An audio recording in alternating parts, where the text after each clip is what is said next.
Hello class, this lecture is on econ for decathlon. Econ, I'd say like 75% of the test is just basic economics, but 25% of the test is specifically economics related to World War One. So this lecture, not as long as the other ones because it's a small percentage of the test, but still stuff that you should know, and also parts of it will relate to social science as well. So hopefully when you read through this or go through this presentation, you kind of pick up on some of the things that you heard from other lectures before. So first of all, we all know how it started. We've gone over this many times. 19-year-old Bosnian Serb student Gavrilo Princip assassinated the Austrian Archduke.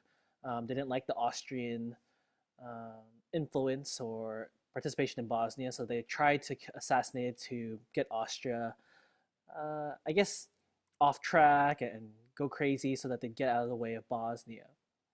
So this started a wildfire.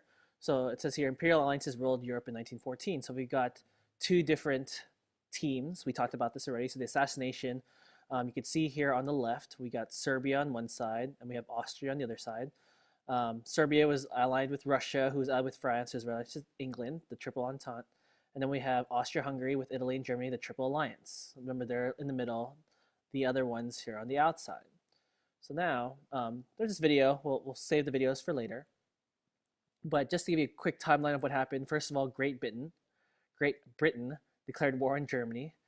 Austria-Hungary, again, declared war on Serbia. Germany declared, so these arrows you can see, Germany right here in the middle. They declared war on Russia, they declared war on France, and they declared war on neutral Belgium. So this is kind of like the timeline of what happened to start World War One. So now let's talk about the econ stuff. First of all, there's lots of deaths. Again, tons of numbers to memorize. Here's a little pie chart for you. You got 70 million total soldiers in combat, 9.4 million in total deaths. We got 1.3 million of Americans in combat, and only 114,000 that were American deaths. So you could see, compared to the whole World War, how little casualties were from the United States. World War One, in terms of in the history of wars, was the first total world war, which means everything in the economy, all the countries, was directed towards World War One. So you see in this little diagram here, pre-war economy, we're talking about economies making top hats, phonographs, Coke. But instead, these industries that were focused on making these sort of goods now had to switch to guns, ammunition, tanks, and planes. That's the wartime economy. So this requires something called mobilization, which means the entire economy is converted to support the war effort. One of the things that basically one of the effects of the World War that affected the economy, we're talking about naval blockades. So Britain, right here, United Kingdom, they set up a naval blockade in this blue circle right here. And Germany, because of that, they set up their own war zone right here that was patrolled by a U-boat or a submarine. So again, another video, and I'll show you that both sides use U-boats or submarines. And just to show you how that affected it, well, the United States had a big trade relationship with Germany. And the problem is that if I had a boat from the United States and I wanted to come to Germany, or Germany had to go and vice versa, there was this blockade and they weren't allowed to pass through, so that affected the economy. So now we're going to talk about Western Europe. So primarily three economies that you need to know from Western Europe. Britain, what they did is that, again, that had one of the biggest economies at the time. 40% of it was dedicated to the war effort. The department that was in charge of these industries was called the Ministry of Munitions. It sounds like from Harry Potter, Ministry of Munitions. And the steel, coal, rail industries, they were private companies. Think of it like UPS or Amtrak. These are companies that are privately owned, but now the government just took control of it because of the war. France probably had one of the worst or hardest hit from the World War on their economy. So when they assembled an army, France basically took away all of its labor force so they could be in the army. And that ruins the economy because there's no one that can work. Government spending rose from 10% of the economy to 53.5% of the economy for the war. And the third, Italy. Italy had a smaller economy than Britain and France. Italy had a smaller economy. And again, the government forced private industries to manufacture goods for the war. The problem is that some of them worked out very well. You may have heard of Fiat. They did very well because they had to do stuff for the war. But other private industries, they struggled, didn't make that much money because of the war. Russia, the big country, you can see here outlined in green, The good thing about them for their economy is that they have a big area and they have lots of people, which is good for an economy. But the problem is that it was weak. The income, because they have so many people, like the average was very low, and they couldn't mobilize. Remember we talked about the Schlieffen Plan. Russia couldn't mobilize anything effectively or change their economy very fast because it was so large. So one of the big deals was when the United States decided to enter the World War. There's a quick video, again, I'll save the videos for later. It started with the sinking of the Lusitania in May 7, 1915. Then the sinking of the Sussex. Then they broke that pledge. Then they declared the war through a telegram. It's called the Zimmermann Telegram. And the United States entered the war April 6, 1917. So American involvement. So talking about America, they weren't in it for very long. So you can see here it says from April 6, 1917 to November 11, 1918. So it wasn't that long where America was in the war, just a little bit over a year. The U.S. had 4 million soldiers in its army and 800,000 troops in other branches. They also launched something called the Selective Service to grow its military. Some of you that apply for colleges or basically males have to be a part of the Selective Service, or known as the draft. They could be drafted. 24.2 million men signed up for the draft, and then of that 24, 2.8 million were sent overseas. So the U.S. military had to cross the Atlantic in a hurry. So basically, remember the war is all the way in Europe. The United States is very far away. We don't have the technology to just get over there. So there was no military transport airplanes yet. So the military basically obtained ships from the British and as well from a newly formed American agency called the Emergency Fleet Corporation to get people across the Atlantic Ocean. So here's an example of one of the ships that they used. It's actually a cargo ship in 1914 called the SS Ohioan. Because we have a war, America created 4 agencies just to regulate different parts of the economy. So I'm going to talk about in the next slides these 4 agencies: the War Industries Board, the Food Administration, the Railroad Administration, and the Fuel Administration. So I'm going to talk about each of these 4. The War Industries Board, their primary goal was to set prices the government would pay. Okay, again, it's very easy during wartime to overspend because you want to win the war and things don't count, like, emotions are high, you just want to spend all the time. So the War Industries Board is basically saying, what price does the government have to pay? So the 3 choices they could have done is they could set the prices high so that all manufacturers can profit and the government has to pay all these private industries a lot of money. They could do a different price for each manufacturer. So like depending on what you're paying for, I'm going to pay this or pay that. Or they can use bulk line pricing, which is the opposite. I'm going to charge the same price for everybody. They chose what they call a bulk line. So here are all the manufacturers. Let's just say it costs one manufacturer this much to produce, this manufacturer this, blah, blah, blah. So the government decided, okay, we're going to flat price to do like this. We're going to pay that much. So basically, these 3 manufacturers are great because it costs them this much and the government's paying this high. That's awesome. This poor manufacturer is getting paid the exact cost of production, so not making any profit. Like it costs them $100 to make something, and the government will pay you $100. So you're just getting paid to make something, but you don't get any profit. And then the 5th manufacturer, it actually costs them more than the government's spending. So say it costs you $200 to make something, and the government's only paying you $100. So you're actually losing money every time you're making something. So this price allowed 80% of manufacturers to make a profit. So these 4, technically, there's a tiny bit of profit, and some made way more profit than others, like these 2 over here. So this is number 1, War Industries Board. Number 2 agency, the Food Administration. Somebody's saying, why is there a Food Administration? Their job was to appeal to the public to help keep prices down. So here's a nice poster from that era. It says, be patriotic, sign your country's pledge to save the food. So essentially to keep prices down, they didn't want people buying a lot of food because then it makes demand higher. And if demand is high, then the prices go up. So they're trying to like ration the food basically. So they launched marketing campaigns like these, and they could enforce policies. Basically, one way they could keep the prices down or limit the supply is maybe let's make inspections and approval more strict, because if it's more strict, then they can't make as much food or sell as much food as they usually do. So that's the Food Administration. Then there's the Railroad Administration. So private railways, those that are not owned by the government, were very inefficient. So by 1917, President Wilson said, I'm going to nationalize all the railways. And because he nationalized it, because the government took control of it, the efficiency sort of skyrocketed. So again, during World War I, They took over the railroads. The government took over the railroads, and it turned out very good for the country. Again, here's another video, but I don't want to play these videos, so I'll save it for later. Fuel administration. Fuel, back then, we're talking about just coal, so you can also think of this as the coal administration. The fuel administration set prices on coal at the coal mines before it reached distributors. So basically, they said the price of coal is going to be a certain amounts before people could basically make it so expensive that they make tons of money. It also worked with the railroad administration to transport as efficiently as possible. So this coal, instead of trying to make a massive profit, the government set the prices, and so they could sell it, people can buy it, and everyone basically got their fair share. No one was super mega profiting from the coal. And here's a coal mine in Pennsylvania.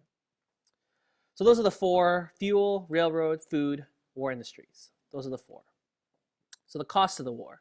Direct costs are very easy to understand and to measure. So ammunition, gear, transportation, medical services. You could say this is how much war costs. Like I bought 500 guns. That's how much a war costs. But people always forget the indirect costs of war, and they're hard to calculate. For example, what about the loss of goods and services that you could have produced if not for the war? So it costs money because you sent all your businesses to make stuff for the war, but now they could have made something else, which we need, now costs more money. That's indirect costs. And also includes the loss of possible contributions made by people killed in the war. So people that died, like they could have been people that helped produce stuff, and now they're dead. How do you quantify that? So gross and net, some of you may have forgotten gross and net costs. Gross cost, if you've heard of the term gross before, is like what's the total cost? And then net is the gross minus like how much you actually used. So for example, have you heard of gross profit and net profit? Gross profit is all the money. Say for example, you're doing an ice cream fundraiser. So the gross profit, let's just say you make $100 selling ice cream, but it costs you $50 to buy the ice cream. So the net is $50 because that's how much you actually made, and gross is how much total money came in because of your ice cream sale. During the war, many nations made loans to other nations, so subtracting the amounts of these loans from the total spent gives us the net cost. So during the war, when many nations made loans to other nations, the money that we spent minus how much we loaned out, it gives me the net, okay? And to calculate net cost per capita, you may have forgotten or not heard the term per capita, which means per person. Like how much did it cost per person in the population? So the war, direct costs, it costs the most for Great Britain. So per person, it costs $766 per person to pay for the war. France, $613, Germany, $557, Austria-Hungary, $352, Italy, $343, United States, $229. So obviously between these two countries, it was very expensive for the countries. In total, if I have to add everything, we're talking about $337.85 billion is how much it costs. That's direct and, again, hard to calculate, but indirect costs. The military deaths, we're talking about an estimated 1% of involved nations' populations. The Central Powers, they lost about 2.6% of their population, and the Entente lost about 0.7%. How do they calculate indirect costs? They capitalized the value of all war-related deaths. So they calculated how many years a person was likely to live, then multiply that by how much national income, the average national income. Then they added in potential interest because of savings and investments, and then they calculated how much money that was lost, and that's how we came up with this number, $337.85 billion. If you can't remember it, think 330, 330, 300 billion. Around there is how expensive the World War was. And back then, in the 1910s, that's so expensive. It's a lot of money now. Imagine that 100 years ago. So the question is like, oh, if it costs this much money, how do you pay for this? There's three possible ways you can pay for this. You can borrow money, you could tax your population to raise money, or you could print new money. Remember we were talking about printing new money yesterday, just ruins the value of money. Like I can't just print money, it'll ruin the value of money. So I'm going to talk about different countries and which of the three options the countries chose. Okay. Country number one, the United States. They used all three. So first they borrowed. They issued something called war bonds, or they called them Liberty bonds. And the borrowed bonds came out to $19 billion. So they had they borrowed in the future basically this much money. They also did taxation. So the War Revenue Act in the United States by Congress raised income taxes. And by raising income taxes, they raised $7.6 billion just by increasing taxes. And they also printed new money. So the Federal Reserve printed new cash and deposited it. Again, it's kind of hard to explain how it gives you more money. But essentially, they raised $4.4 billion this way. So they borrowed $19 billion, they raised 7.6 from income taxes, and then by printing money, they raised $4.4 billion. That's what the US did. Britain did not print money. They did two things, taxation and borrowing. So they did, for taxes, they did increases on property and income taxes. Remember, the US just did income taxes. Britain also raised taxes for people that own property. And then they also did taxes for goods, alcohol, tobacco, tea, musical instruments. They all got extra taxes. Borrowing, they also did war bonds, just like the United States. And they made so much use of debt financing that by 1918, the gross domestic product, GDP, was 5.8 billion pounds, less than its debt of 7.48 billion pounds. France did similar things as well. When the war started, they were already in debt, so they were poor before it even started. It issued war bonds, so the borrowing thing, but by 1916, the country owed 124% of its GDP. So long story short, they're already in debt, so like taking out loans made it even worse. When they tried to raise taxes, French citizens said like, hey, I don't want to pay income taxes, so they actually refused to pay the taxes. An extraordinary war profits tax only strengthened the economy after the war had ended, so when the war ended, then it kind of worked. But they also experienced what they call inflation taxation. As the war went on, the prices of stuff went up. So imagine going to the supermarket and the prices went up. But the problem is that if the prices went up, then citizens couldn't pay for anything. And if they couldn't pay for anything, then the businesses weren't making any money. So it made something even worse. What Germany did was debt financing. So 81% of the expenditures were financed. We're talking about borrowing and getting loans.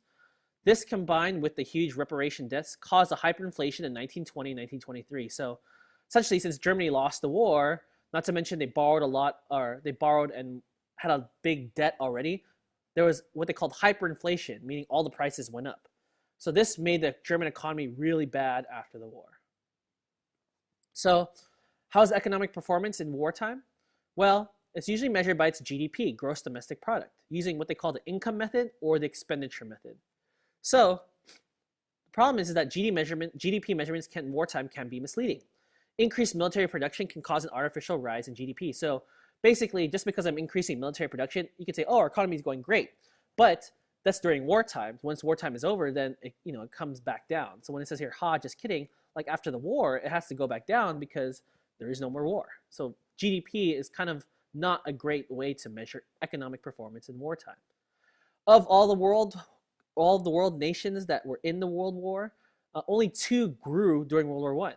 The United States, and the reason why is because the United States in the first 3 years of the war, they were neutral and weren't really a part of it in the first 3 years. So profits from sales to the nations, the Entente nations, led to a period of prosperity. So during the first 3 years of the war, they were selling, weapons or anything to these nations, and they made a lot of money.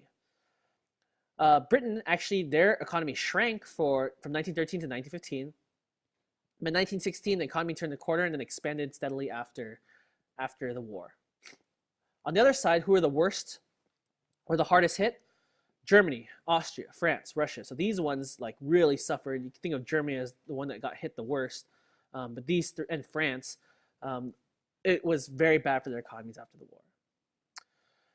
So when we talk about the economy, not only do we have to talk about the economy during the war, but when they came home, it was very tough, especially for the United States. When the soldiers came home, they flooded the labor market. So think about it this way, when all the men came back, they all had to look for jobs. And then because there are so many people applying for jobs, it's hard to find a job with so much competition. So the government spending solved the problem a little bit. What they did is the government gave a $60 bonus to each soldier. The government collected on loans. So remember, it loaned out some money to Europe, so they got their money back and they could give this back out. And because of this, the US entered a manufacturing boom. And is there one war's aftermath is another source. So America's entry into the war tipped the scales and placed the US in a leadership position. The 3 most influential leaders at war's end, Clemenceau, Lloyd George, and Wilson. Wilson was particularly thrust into the international spotlight. So basically, this aftermath made the United States in a great position. The Treaty of Versailles caused a long-lasting hardship, resentment, and anger in Germany. So Germany protested the terms of the treaty, but it was forced to agree to them. The economy sank in Germany, And again, after the war, there was a hyperinflation to kind of help pay for the debts that they still had to owe, and that also hurt the economy as well. Something that you need to know, a vocab word in your reading you'll see is called the ratchet effect, which is, I guess it's kind of funny, the ratchet effect. So remember, government spending increased during the war, obviously, because they had to pay for all the army and all their equipment and everything. But the problem is, like, after the war's end, that government spending still stayed very high for the military. They didn't want to cut back because some people were needing those funds. So opinions vary on which parts of the economy this ratchet effect had the most impact. So John Maynard Keynes, Kane